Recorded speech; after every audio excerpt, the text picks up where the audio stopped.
It's hard. Long distance is not fun. You can make it fun though. Yeah, there's... You can make the best out of it. Hey guys, welcome back. Today we'll be doing a video on how to survive a long distance relationship. So we have 5 major tips we want to talk about. How we survived 2 years of long distance in 2 different countries. Our first and most important tip on how to survive a long distance relationship is communication. I was gonna say drum roll, but it's just super important to communicate with your partner. I mean, you're in different areas, you don't get to see them for a really long time, so it's really hard to know, like, he could just be working and busy, not texting me, but if I don't know that he's at work, then like you start worrying and overthinking. If you're anyone like me, I'm like, oh my God, is he in trouble? Did he faint? Yeah. Okay, he faints a lot. So what if he fainted and no one found him? I'm just an overprotective wife. But yeah, great communication, I think, should definitely be the start of any relationship. Just kind of getting the boundaries of what you expect out of this relationship. But especially with long distance, because you don't get to be with them all the time. You don't get to kind of feel things out yourself when you guys are around each other a lot like you would be in a normal relationship.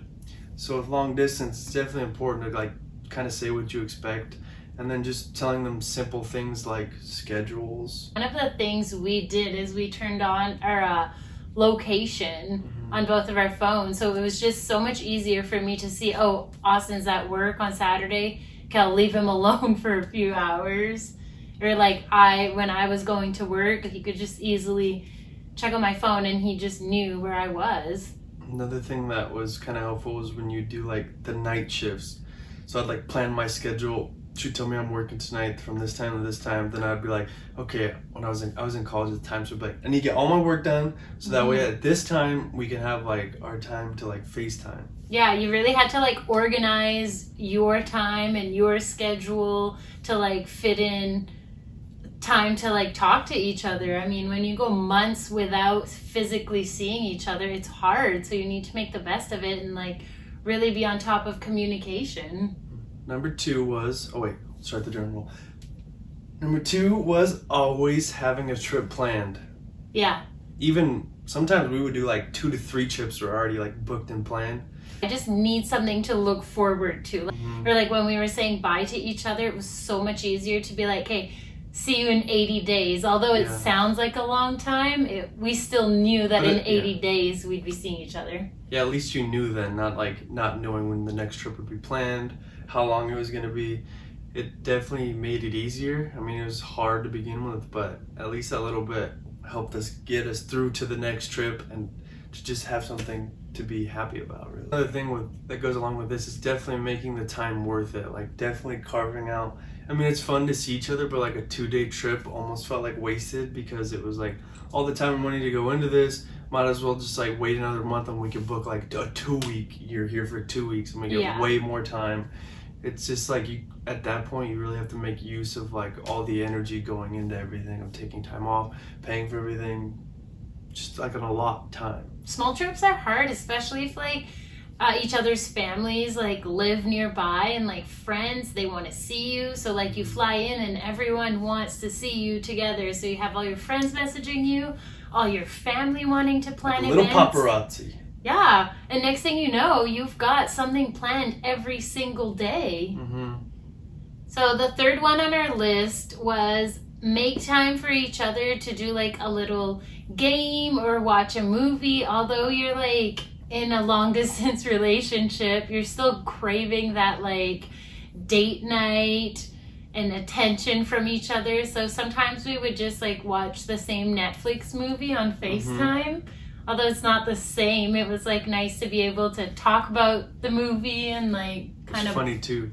You'd be like watching the other person watch the movie and then like you'd look to see if they're looking at you, but they're looking at the movie, so you just kind of like go back and forth. But something cool to do though. Yeah, exactly. And another one that we really liked is find apps that has like, that you can play each other. So like games, we played card games. Skip-Bo was a big one. And we just made it like a little date night. So like twice a week we would like play a few rounds of skip-bo, and like we would make bets like winner gets this, loser has to do that, and it just like kept it fun.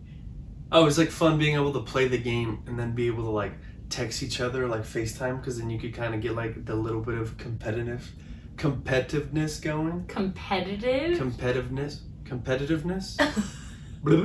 So the fourth one was definitely key for us, and that was to FaceTime as much as possible. And we pretty much FaceTimed every day for the good part of 2 years. Like, it didn't matter what time of day or night or what things we had going on.